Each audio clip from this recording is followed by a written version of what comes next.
Give from the foundation of the Bible that blessed are those who give. And it's the same God who taught us through the Bible and scripture that blessed are those who give. And I believe, and I want to believe, that it was misinformed, because about that 7 verses of the Bible talks about honoring and respecting those in authority, including 37 verses in the Bible talks about honoring and respecting those in authority. So to me, it was not respectful.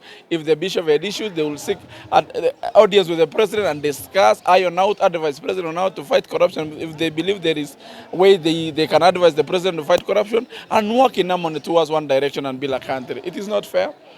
Uhuru Kenyatta was giving out contribution to church. How did they know that Uhuru's contribution was more legit than the current president? They never at any point criticized or asked the president to return the money that he contributed for 10 years in leadership. Moi did that for 24 years. Kibaki did. And for now to wake up one day and say you have to return contribution is a knee-jerk reaction.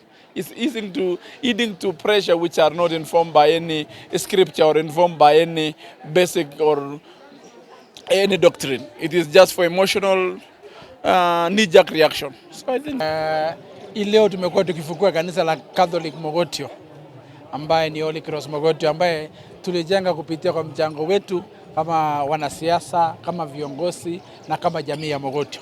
Tuliweza kuchanga na leo tukajenga kanisa. Leo tumesindua hiyo kanisa ikisinduliwa na Bishop wa Nakuru, Bishop Oseso. Nisema ya kwamba Biblia inatuambia in about karibu mara 37 katika Biblia inatuambia kwamba muheshimu na tuheshimu walio uongozini na tuheshimu uongozi. Nafikiri si vyema binadamu kujitwika kazi ya Mwenyezi Mungu ya kuweza kucharge na kuweza kufanya kazi ya Mwenyezi Mungu.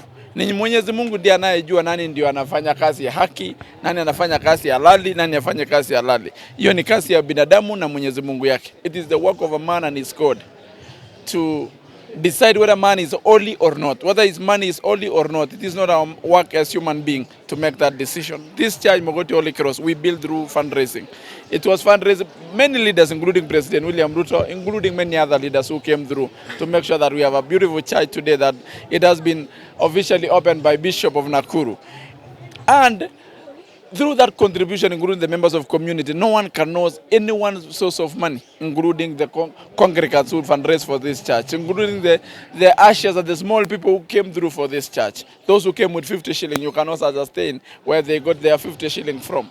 Those who came with 100 shilling, you cannot ascertain where the 100 shilling came from. It is not the work of church. It is the work of church to advise the government to make sure that the institutions such as EACC, DCI, are equipped so that they're able to do their work of investigating the source of income and the source of wealth. It is not the work of bishop. It is not the work of any man. It's God's work to be able to do, to be able to tell whether your money is holy or not holy. So to me, it is misinformed, because we are still doing God's work today. We are doing one in Catholic. And if we are to say,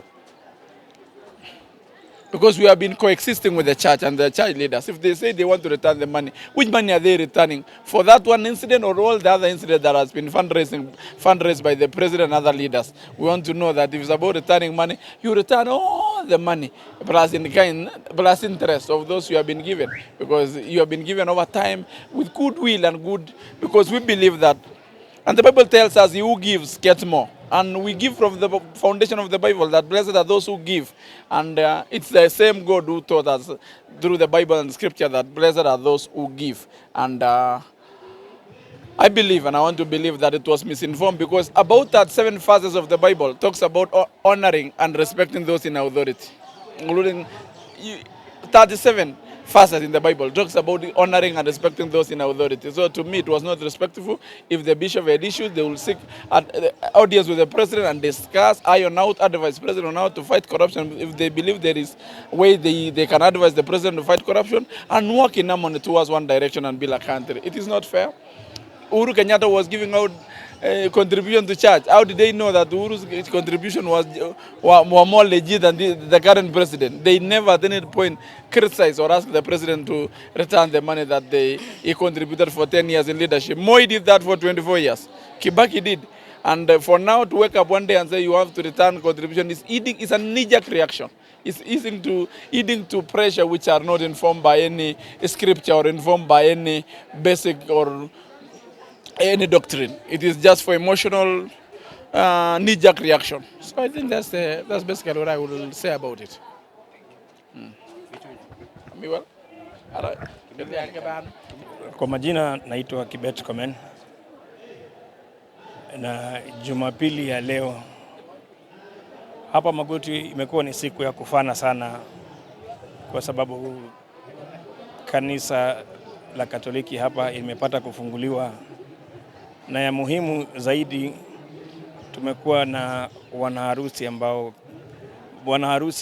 87 ambao wamefunga ndoa siku hii ya leo, tukiwa ndani ya zile siku 16 of campaigning on the issues of gender-based violence.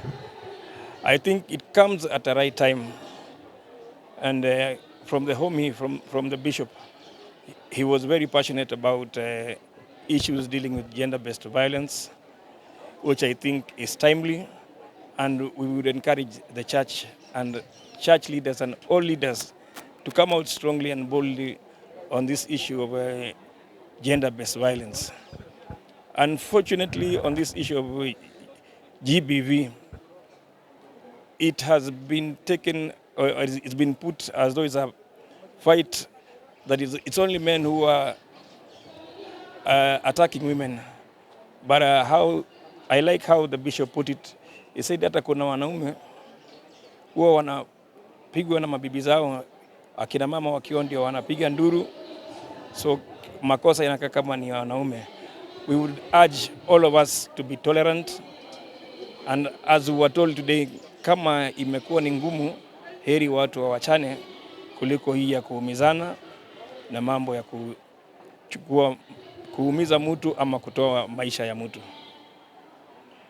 Kwa mambo hii ya mchango, kanisa hii na makanisa mengi yanajengwa kupitia michango. Mimi nikiongea zaidi nikiwa Mkatoliki, the church, the funding they used to get from the Vatican ilikataa. Kwa hivyo basically the church relies on its members and well wishers.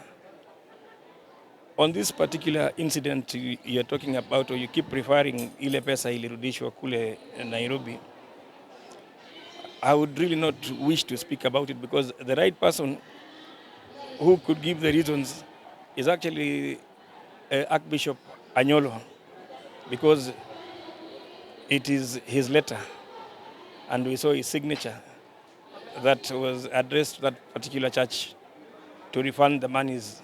So personally I don't know the reason, and I would really wish not to comment on that. Ya mwisho, mimi ningemwomba waziri wa kilimo. Kumekuwa na mjadala ambayo watu wanaongelea kuhusu jambo hili la chanjo za wanyama wetu ama mifugo yetu. You are nowhere to be seen. In fact, if you ask Kenyans the name of the Minister for Agriculture, he is not known. Kindly use all platforms available. Go to the TV talk shows. Come and tell us what this vaccination is all about. The PS for Agriculture, come and address the nation. Mumepewa kazi lakini hamuongei. Sasa tunaanza kuona inakuwa ni malumbano kati ya serikali na upinzani kuhusu jambo hili, na sisi tukiwa wakulima wa mifugo tunaanza kuwa na wasiwasi kuhusu chanjo hii. So tungeomba waziri, get out of the closet, make even a maiden speech ndio hata wa Kenya tukujue.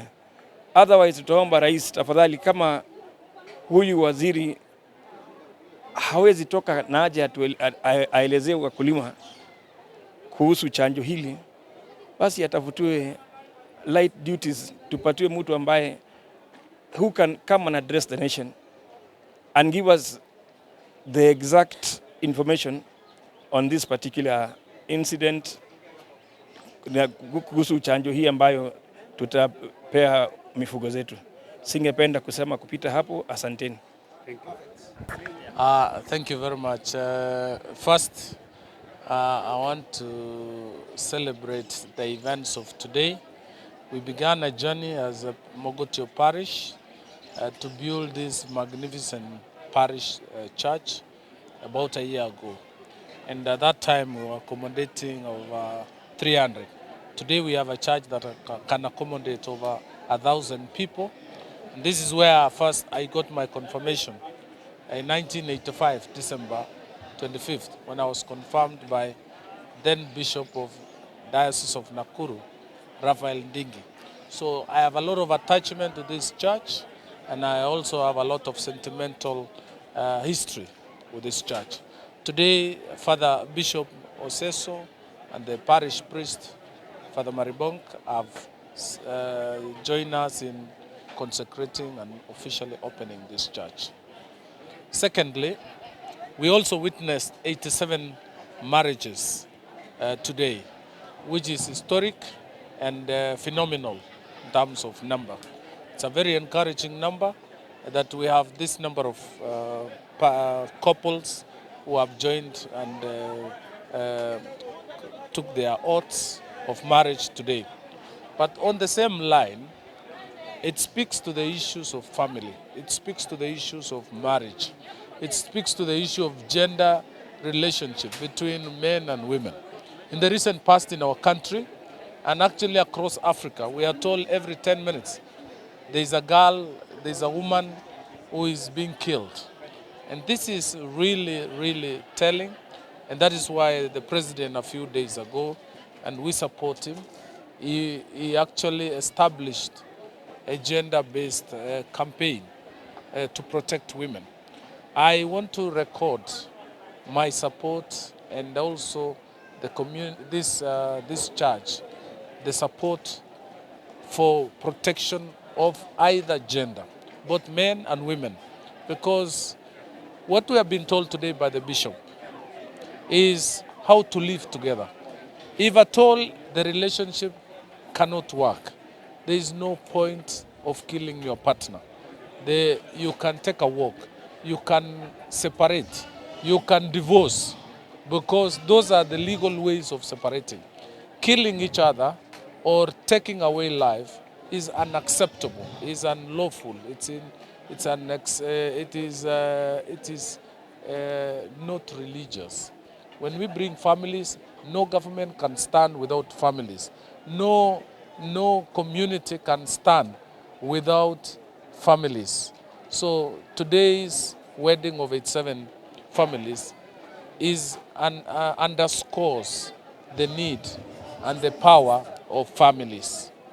The second issue is the campaign that we are carrying on now across the country. I want to record my support for this initiative, and that as a people, as a country, as a progressive country, we should really do away with this violence that we have witnessed. We have seen women being killed in a place called Kware in Nairobi. We have seen only women gender being killed. And that calls for a reflection as a society, as a country. Why are we targeting women? We cannot have a society without women. We cannot have a community without women. So we must embrace each other, support both genders, so that we live as a balanced society. Finally, I continue as a leader, I continue to ask for tolerance in our country. I continue to ask for peace and also embracing each other. The fights, the kind of tension that we witness occasionally is not tenable for our country, for the peace and the growth of our country. So we don't have another country. We don't have another nation. We should work together, unite together as one indivisible country, Kenya. And that is what we all believe in. When there is peace, all of us have space to work. We have space to do our businesses. children have space to go to school, and we can go to our churches freely. But when there is tension, fights, conflicts, and even there's a lot of where we have grandstanding, then our society degenerates to unstable society. So basically that is what I can say, and I wish all the newlyweds all the best. Thank you very much. Thank you.